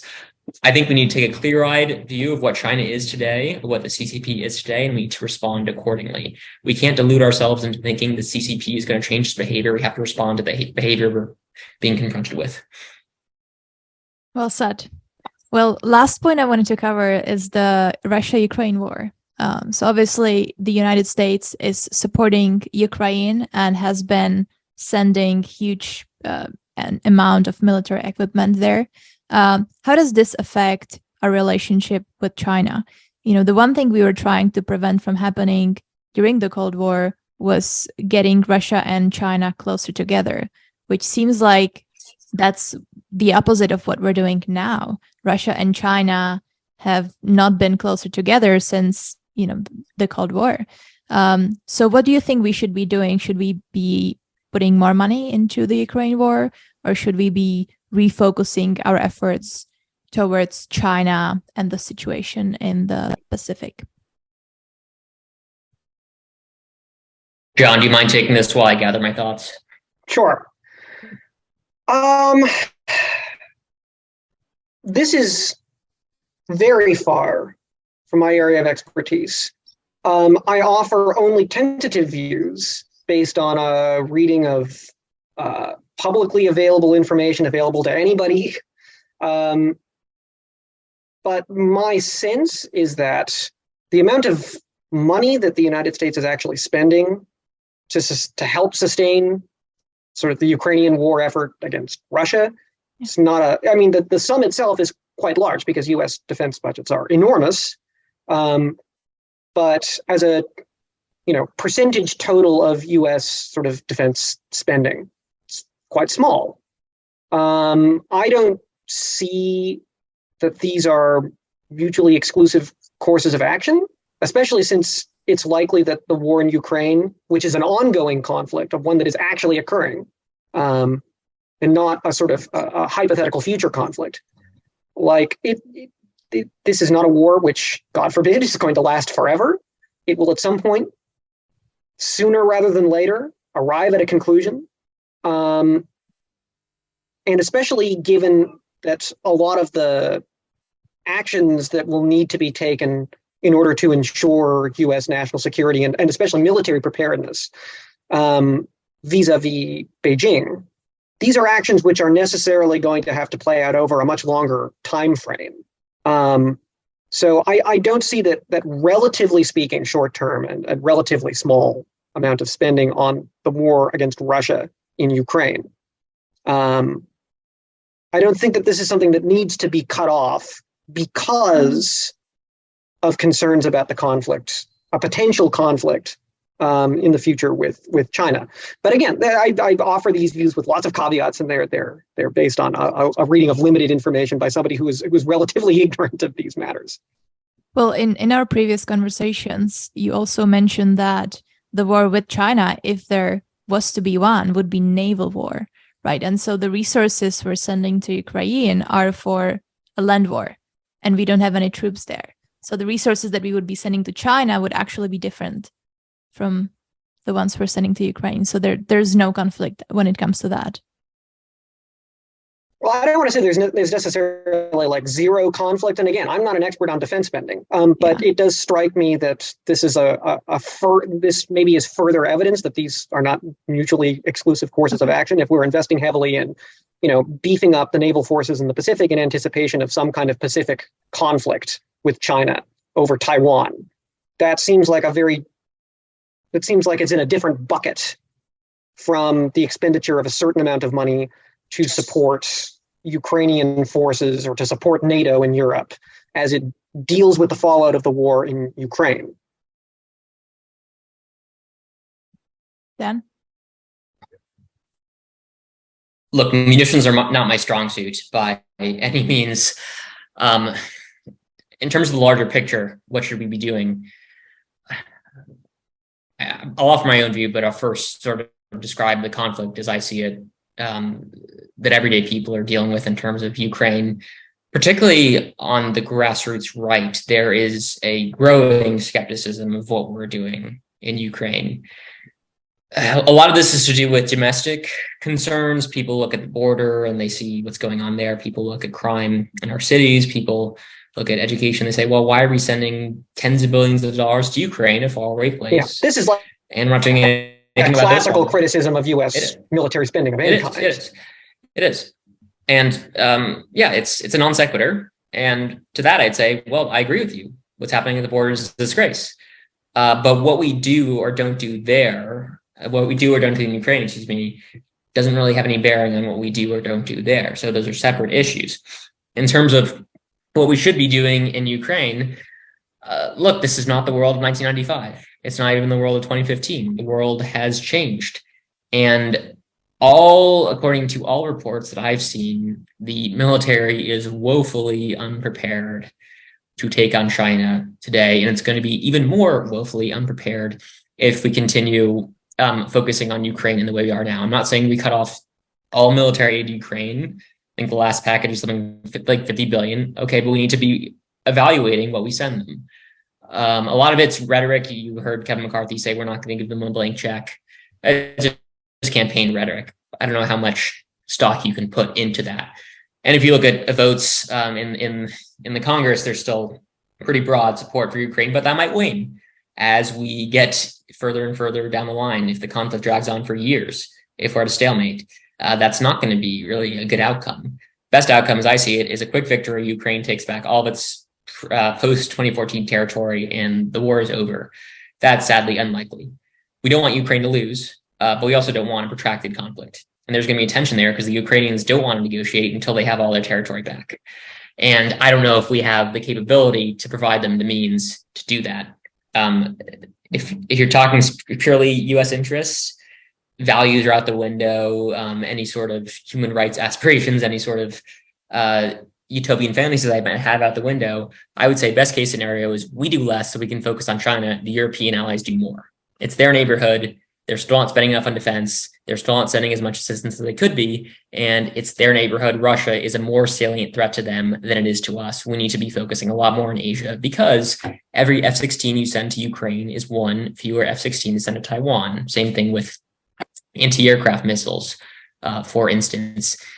Just there's opportunity cost. You can do only so many things at any given time.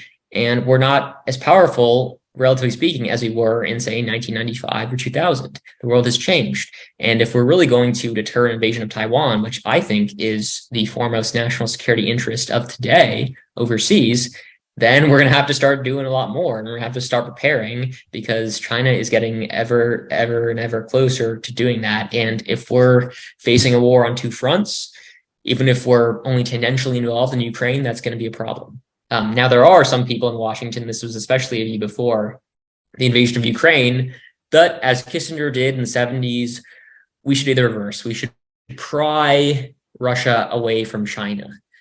That's not my view. And I think Russia would be an unreliable partner at best in normal times. And it's certainly not my view today. Yeah, that option so we are like going to it's have completely off the table now. Yeah, and Russia and China are very closely aligned. The difference between now and during the Cold War is Russia has to be the junior partner, which it resents, but it's got an economy the size of Canada. It's dwarfed by the Chinese in every respect now. And it's devastated after the war. So there is a historical similarity, but also a disconnect there. And time will only tell what happens. But I do think there does have to be, we have to have an honest assessment of what we can do realistically. And also we have to ask our European allies to step up to the plate more than they have already. Well said. I've heard that Xi Jinping is planning to retake Taiwan and he has a 2025 plan. What do you think is the likelihood of a hot war with China?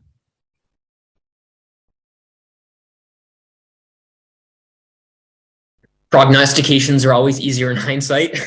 They're always hard at the time.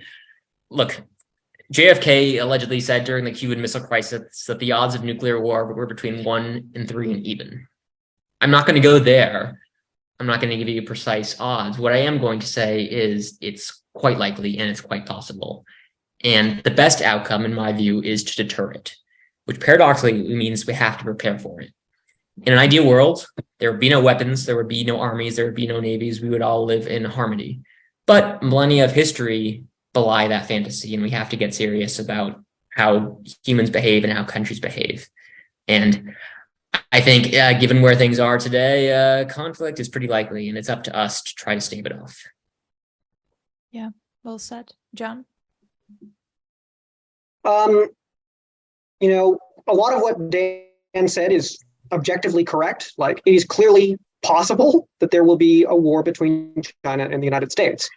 I strongly suspect that I think it is less likely that there will be a war between China and the United States than Dan does.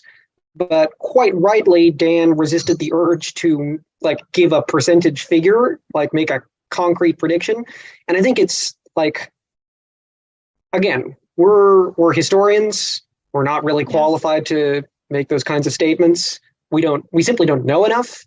As far as preparation is concerned, absolutely, the United States should be prepared for all eventualities. You know, we define preparation and what constitutes appropriate preparation differently. We give certain topics more weight and give others less weight, according to our differing points of view on particular issues. But I certainly am not in a position to say that we shouldn't be prepared.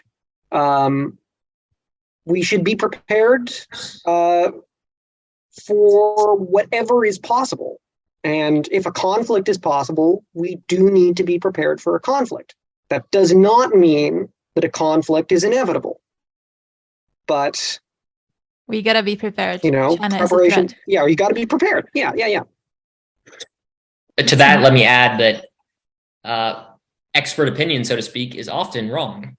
The CIA, right before the collapse of the Berlin Wall, said East Germany is pretty stable. The Soviet Union is pretty stable. They got that wrong. At the beginning of the 80s, I think it was Arthur Schlesinger who said, those who think the Soviet Union is on the brink of collapse are only kidding themselves. He was wrong about that. So even expert credentials don't necessarily give you this crystal ball, don't give you this foresight that ordinary people don't have. I think oftentimes ordinary opinion can be more correct than, say, expert opinion, because they have their finger on something that people in the expert class often don't. And but in terms of, let me ask you this, John. Let's say that there's a Chinese invasion of Taiwan. Do you think there's a likelihood that the United States will not go to war with China as a consequence? Ooh, yeah, that is certainly $1 million question, isn't it? Yeah. And that's actually this is actually quite interesting to me, because U.S. policy actually seems to be designed in a way which is, according to at least some historians, very similar to the way British policy was designed with respect to France prior to World War I. Britain practiced what is occasionally referred to as a policy of strategic ambiguity with respect to France. It did not actually have a formal alliance with France in 1914, the year World War I began. When confronted by French diplomats, the British would in fact say, we don't have any kind of formal alliance with you. We are not bound to intervene in a European land war on your side. When confronted by German diplomats, Germany being the country about which France was so concerned in 1914, the British would say exactly the opposite thing. We may not have a formal alliance with France, but surely public opinion in this country would oblige us to intervene on the side of France should France find itself at war with a major adversary, read Germany in this case. And I've seen people actually explicitly make the comparison, the suggestion that the U.S.'s relationship with Taiwan is strategically ambiguous in precisely this way, to impose restraint on both the Taiwanese and on Beijing, to keep both of them guessing about what the U.S. would do in the event of a conflict. I think it's pretty clear at this point, though, what the U.S. will do in the event of a conflict. It's, misreading is possible, but I think it's pretty clear, as was true with respect to France in England by 1914. When you say that Taiwan is a site of major international tension, I absolutely do not disagree with you. I think it is a very dangerous flashpoint, and military preparations for a defense of Taiwan are very important for the U.S. to be undertaking. Well said. Well said. Well, yeah, we gotta be prepared. China is a threat. It was a great discussion. I know we ran a bit over, but yeah, thank you both, and